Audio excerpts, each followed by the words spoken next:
السلام علیکم معزز خواتین و حضرات، آپ کو کہتے ہیں خوش آمدید پروگرام ہم لوگ، اور میں ہوں علی ممتاز۔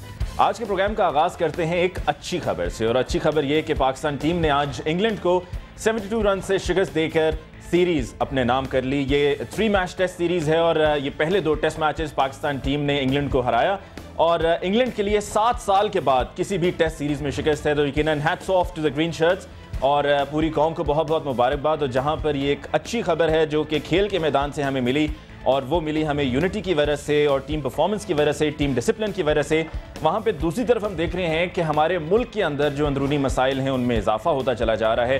یہ یقیناً ہم دعا نہیں کرتے کہ اضافہ ہو، ہماری خواہش بالکل بھی نہیں ہے، کسی بھی پاکستانی کی خواہش نہیں ہوگی، چاہے وہ کسی سرکاری عہدے پر فائز ہو، چاہے وہ طاقت کے ایوانوں میں ہو، ایم پی ہو، ایم این اے ہو، یا ایک عام آدمی ہو، کہ ہمارے ملک کے مسائل میں اضافہ ہم چاہتے ہیں کہ کم سے کم ہو، ہم سب ہنسی خوشی زندگی گزاریں، اور یہ ہمارا ملک ہے، ہم سب نے مل کر ہی اس کو ترقی کی راہوں پر گامزن کرنا ہے۔ لیکن بدقسمتی سے پنجاب انسٹیٹیوٹ آف کارڈیالوجی کے ناقص ادویات کے کیس میں، اسکینڈل میں، آپ اس کو ناقص کہیں، غیر معیاری کہیں، جعلی ادویات کہیں، اس کے اسکینڈل میں مرنے والوں کی تعداد 112 ہو چکی ہے۔ بہت افسوس کے ساتھ ہمیں یہ کہنا پڑتا ہے کہ ان ہلاکتوں میں اضافہ بھی ہو رہا ہے، دوسری طرف جو لوگ اس سے افیکٹ ہیں وہ بھی اپنی جگہ موجود ہیں، پریشانی بدستور قائم ہے، اور جو گرفتاریاں ہوئی ہیں فارماسیوٹیکل کمپنی کے مالکان کی، اور وہ کون کون سی میڈیسن پروڈیوس کر رہی تھی، کون کون سی فارماسیوٹیکل کمپنی، ہم پروگرام کے آغاز میں آپ کو بتاتے ہیں، اور ساتھ میں آپ کو یہ بھی بتا دوں کہ آج کے پروگرام کا مقصد یہ بھی ہے کہ بہت سے لوگوں کے ذہن میں بہت سے سوالات ہیں کہ یہ ہو کیا رہا ہے، تو ان تمام سوالات کا جواب بھی آپ تک پہنچانا ہے، آپ کو انفارم کرنا ہے۔ تو سب سے پہلے جو کا اور فارماسیوٹیکل کمپنیز کا سلسلہ ہے، اس میں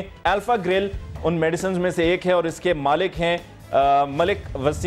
وسیم چودھری صاحب، اور ان کی کمپنی ہے alpha pharma. Alpha girl company ہے، الفا فارما کمپنی ہے، الفا گرل میڈیسن ہے، اور مالک ہیں اس کے وسیم چودھری صاحب۔ اگلی میڈیسن ہے جی سولپرین، اور اس کمپنی نے جس نے پروڈیوس کیا یہ ہے فارما وائز، اس کے مالک ہیں نادر خان۔ نادر خان بھی گرفتار ہو چکے ہیں، اور اس سے پہلے جو ہم نے آپ کو الفا فارما کا بتایا جس نے الفا گرل پروڈیوس کی ہے، اس کے مالک وسیم چودھری صاحب بھی گرفتار ہو چکے ہیں۔ کارڈیو ویسٹن تیسری میڈیسن ہے، کمپنی پروڈیوس کرنے والی ہے میگا فارما، اور اس کے مالک طاہر اعظم صاحب یہ بھی گرفتار ہو چکے ہیں، اور ایف آئی اے فیڈرل انویسٹیگیشن ایجنسی کی تحویل میں ہے، ان کی طرف سے تفتیش کی جا رہی ہے۔ نیکسٹ میڈیسن آئسو ٹیب، جس کمپنی نے پروڈیوس کیا یہ ہے افروز فارما، مالک ہیں عبداللہ صاحب، ان کا ریکویسٹ کر دیا گیا ہے کہ نام ای سی ایل پہ ڈال دیا جائے وزارت داخلہ کو۔ نیکسٹ میڈیسن از فن کارڈ، اس کی کمپنی ہے فینک فارما، اور اس کمپنی کے جو مالک ہیں ان کو ابھی تک گرفتار نہیں کیا جا سکا ہے۔ اگلی میڈیسن ہے جی کانکنٹ، کمپنی ہے سوئچ فارما، اور اس کے مالک فیروز الدین صاحب کا نام بھی ریکویسٹ کیا گیا ہے کہ ای سی ایل پر ڈال دیا جائے تاکہ یہ ملک سے باہر نہ جا سکیں، اور یہ کام وزارت داخلہ نے کرنا ہے، اور وزارت داخلہ جو ہے وہ رپورٹنگ میں ہے وفاقی حکومت کے۔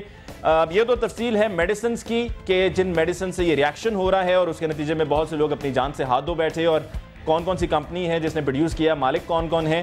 دوسری طرف آج کی جو ڈیولپمنٹس ہیں ان ڈیولپمنٹس میں یہ ہے کہ پنجاب کے چیف منسٹر شہباز شریف صاحب نے chief justice Lahore high court سے درخواست کی ہے کہ اس کی جوڈیشل انکوائری کنڈکٹ کی جائے، اور ساتھ میں یہ بھی اطلاعات ہیں کہ پنجاب انسٹیٹیوٹ آف کارڈیالوجی کے چیف ایگزیکٹو ان کو تبدیل کر دیا گیا ہے، اور سیکرٹری ہیلتھ جان زیب خان صاحب کو بھی تبدیل کر دیا گیا ہے۔ یہ جو اطلاعات پروگرام سے کچھ دیر پہلے آئی ہیں، ان کی ہم کنفرمیشن بھی آج کے پروگرام میں لے لیں گے۔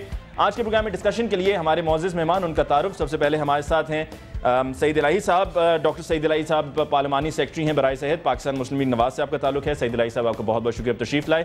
آپ کے ساتھ تشریف رکھتی ہیں سمینہ خاور حیات صاحبہ، پاکستان مسلم لیگ کاف سے آپ کا تعلق ہے اور رکن صوبائی اسمبلی پنجاب ہیں، اور ہمیں جوائن کر رہے ہیں ڈاکٹر محمد شعیب صاحب، بھی فارماسسٹ ہیں اور فارماسیوٹیکل ریسرچ اسکالر ہیں۔ ان سے ہم ان کی ماہرانہ رائے جانیں گے کہ فارماسیوٹیکل کمپنیز کس طرح سے آپریٹ کرتی ہیں، ان کا بزنس کیا ہے، کتنا کماتے ہیں، اور یہ جو مینشنڈ اور ہائی لائٹڈ میڈیسنز ہیں، ناقص ادویات ہیں، اس کیس میں کون صحیح ہے اور کون غلط ہے۔ سب سے پہلے سعید الہی صاحب آپ سے ان کا آغاز کرتے ہیں، یہ بتائیے کہ جن میڈیسنز کا ابھی ہم نے ذکر کیا، الفا گرل، سولپرین، کارڈیو ویسٹن، یہ ساری میڈیسن بازار میں بھی کیا دستیاب ہیں، یا یہ صرف ہسپتال کی حد تک محدود تھا؟ اس میں سے جی کچھ میڈیسنز جو ہیں وہ تو بازار میں میسر ہیں، لیکن most of them are only supplied to hospitals, کیونکہ یہ ادویات ساز جو کمپنیاں ہیں یہ اپنا بلک دیکھ کے ادویات فراہم کرتے ہیں، ان کے نام رکھتی ہیں اور ان کے پرائس رکھتی ہیں۔ ٹھیک ہے، جو ریٹیل پہ ہے اس کی پرائس مہنگی ہوتی ہے اور قیمت زیادہ ہوتی ہے، اور ہول سیل میں یہ ڈیپینڈ کرتا ہے کہ ان کی مانگ کتنی ہے۔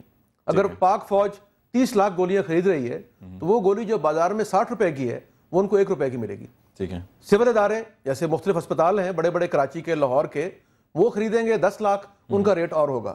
تو جو سپلائر ہیں اور مینوفیکچرر ہیں وہ اپنی ڈیمانڈ اینڈ سپلائی کے مطابق اپنی پروفیٹیبلٹی کے مطابق یہ قیمت فکس کرتے ہیں اور یہ ادویات مہیا کرتے ہیں. ٹھیک ہے. اچھا مجھے یہ بتائیں کہ آپ نے کہا کہ بازار میں بھی دستیاب ہیں, بازار میں ان کی قیمت زیادہ ہے, اگر بازار میں قیمت زیادہ ہے تو کیا ان کا وہاں پہ معیار بھی بہتر ہے؟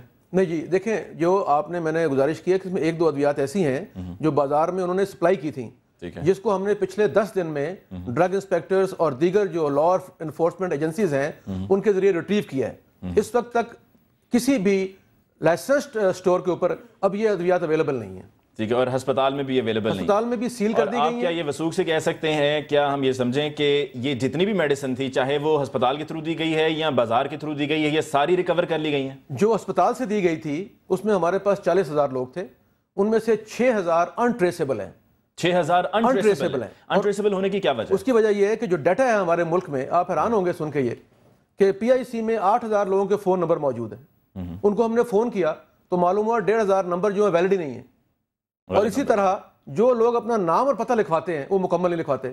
محمد رشید, چک گاف بے, شمالی سرگودا. ٹھیک ہے. اب ہمیں وہاں پہ جانے کے لیے وہاں مسجد میں جانا پڑا.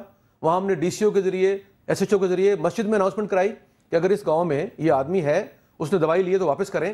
اس لیول سے لے کر ہم نے EDOs, DCOs, MS, principals, جہاں جہاں وہ دوائی گئی تھی اس کو ریٹریو کرنے کی ہم نے ایک بڑی ہیکٹک ایفرٹ کی ہے.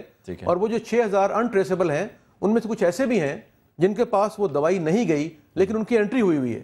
اور یہ بھی ایک, اس کو بھی ہم اپنی انویسٹیگیشن میں ایک پوائنٹ بنا رہے ہیں دیکھنے کے لیے کہ جن لوگوں کو دوائی نہیں ملی ان کے شناختی کارڈ یا نام کیسے یوز ہوئے ہیں. تو اس کا مطلب ہے کہ اگر وہ جو 6,000 ہیں جو ٹریسیبل نہیں ہیں اور ان میں کچھ ایسے ہیں کہ جن تک دوا گئی نہیں گئی لیکن ان کا نام انٹر ہوا ہے, تو اس کا مطلب ہے کہ کسی اور کا نام بوگس انٹر کر کے وہ دوا جو ہے وہ, کیونکہ ہسپتال کو تو فری میں ملی ہے, تو ہسپتال کی فارمیسی سے بازار میں بیچی گئی ہے. 2 چیزیں ہو سکتی ہیں, ایک تو وہ بازار میں بیچی گئی ہے, دوسرا جو وہاں پہ ذمہ دار تھے لوگ انہوں نے بددیانتی کی ہے. اسی لیے آج جو آپ نے ذکر کیا, چیف منسٹر نے آج ایکسٹینسو میٹنگ کی تھی اور جو انیشل رپورٹ تھی chairman C M I T کی اور دیگر تحقیقاتی اداروں کی, اس کے نتیجے میں انہوں نے جو ٹاپ کے لوگ تھے اور جو ایک چین تھی جو دوائی لینے میں, رکھنے میں, سٹور کرنے میں, ڈسٹریبیوٹ کرنے میں جتنے ذمہ دار تھے انہیں فارغ کیا گیا. ٹھیک ہے, جس میں چیف ایگزیکٹو بھی شامل ہیں پنجاب انسٹیٹیوٹ آف کارڈیولوجی کے, اور ساتھ میں سیکٹری ہیلتھ جانزیب خان صاحب بھی تبدیل ہوئے ہیں. ان سب کو تبدیل کیا گیا ہے, معطل نہیں کیا گیا؟ نہیں جی, ان میں سے جو ہسپتال کے لوگ ہیں وہ معطل کیے گئے ہیں اور کچھ لوگ جو تھے انہوں نے رضاکارانہ پیشکش کی تھی کہ ہمیں فارغ کیا جائے, ہم جب تک انکوائری نہیں ہوتی ہم اس سے علیحدہ ہو جائیں گے. جو سعید الہی صاحب, یہ انکوائری اور ان کو تبدیل کرنے میں یا برطرف کرنے میں اتنی تاخیر جو کی گئی ہے, اس میں تو آپ نے ان کو موقع دے دیا کہ جو انہوں نے معاملات اندر سیٹل کرنے تھے, جو ڈاکومنٹیشن پوری کرنی تھی وہ ڈاکومنٹیشن پوری کر لیں, فارمیسی میں بھی جو گھپلے تھے ان کو بھی سیٹل ڈاؤن کر لیں. یہ میں آپ کو کریکٹ کر دوں کہ یہ پہلے ہی دن chairman C M I T, police اور محکمہ صحت کی جو 4 مختلف ٹیمیں کام کر رہی تھیں,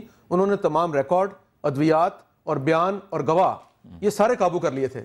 گواہان پولیس کی حراست میں تھے, ریکارڈ ہمارے پاس تھا, سی ایم آئی ٹی کے پاس تھا, اسی لیے ان کو سسپینڈ نہیں کیا کہ انہرڈ ان کو سزا نہ دی جائے. آج جب پریلیمنری رپورٹ میں تعین ہوا کہ ان کی غفلت ہے تو انہیں فارغ کیا گیا. ٹھیک ہے. سمینہ خاور نژاد صاحب, آپ نے سن لی ہے, سعید الہی صاحب نے بتایا کہ کس طریقے سے کیا کیا ڈیٹا ہے اور کیسے یہ پوری انویسٹیگیشن کو کیری آؤٹ کیا گیا ہے, اور اب ان لوگوں کو بھی تبدیل کر دیا گیا ہے جو ابتدائی تحقیقاتی رپورٹ میں کسی حد تک یہ پتہ چل رہا ہے کہ ذمہ دار ہیں. تو اب آپ کیا مطمئن ہیں؟ بہت شکریہ علی, آپ نے اپنے پروگرام میں بلایا. سب سے پہلے تو میں جن گھروں میں صف ماتم بچھا ہوا ہے آپ کے پروگرام کے توسط سے وہاں پہ افسوس کرنا چاہتی ہوں, کیونکہ وہ ایک گھر کا ایک بندہ نہیں مرا, وہ پورا خاندان مرا ہے. اور جب وہ خاندان مرا ہے تو میں اس کو یہ نہیں کہہ رہی کہ وہ سادی موت مرے ہیں, ان کا مرڈر کیا گیا ہے. ٹھیک ہے. اچھا آپ اپنی بات مکمل کیجئے گا, مجھے یہ بتا دیں ابھی جن لوگوں سے آپ افسوس کر رہی ہیں جن کے گھر میں صفحہ ماتم بچھا ہوا ہے, آپ ان میں سے کسی کے گھر گئی؟ جی بہت سے گھروں میں گئی ہوں. سب سے میں ان کو آنسریبل نہیں ہوں, میں آپ سے بات کر رہی ہوں, آپ اپنی بات پہ بولیے گا. بڑے مہذب انسان ہیں آپ, میں بھی چپ کر کے سن رہی تھی. حوصلہ رکھے, برداشت کریں. میں قصور میں رن کر رہی ہوں, کانسٹیٹوئنسی میری قصور میں, رہتی میں لاہور میں ہوں. جو حالات یہ بتا رہے ہیں, بھائی صاحب نے بھی باتیں کی, اسمبلی میں تو اسپیکر صاحب ان کی کلاس لے رہے ہوتے ہیں کہ یہ موجود نہیں وہاں پہ ہوتے ہیں, وہ آوازیں دے دے کر بلاتے ہیں ان کو. لیکن وزیر اعلیٰ صاحب بالکل محبت ہے، ٹریجری کی لائن منسٹرز کی خالی پڑی ہوتی ہے. سب سے پہلے میں آپ کو آپ کی بات کا جواب دے دوں. رانا ثناء اللہ صاحب تو موجود ہیں، صرف رانا صاحب ان کے پاس وزارت ہے نا، وہ موجود ہوتے ہیں، یا مشتبہ شجاع ہے، باقی اور کوئی موجود نہیں ہوتا. نہ تو وزارتیں ہیں. رحمان صاحب بھی میں پچھلے دیکھا تھا، سعید الہی صاحب وہ اجلاس سے ختم ہونے والا تھا تو اس وقت اسمبلی میں آ رہے تھے اور اندر داخل ہونے کے بجائے میں آپ کو بتاتی ہوں، مجھ سے بات کیجیے، میری باری ہے، میں آپ کو بتاتی ہوں کہ وجہ کیا ہے. ان لوگوں کی نہ آنے کی وجہ یہی ہے کہ یہ عوام کے ساتھ سیریس ہی نہیں ہے. سب سے پہلے تو دیکھیے علی، اس ٹاپک پہ پہلے میں آتی ہوں. وزارت صحت ریڑھ کی ہڈی ہوتی ہے.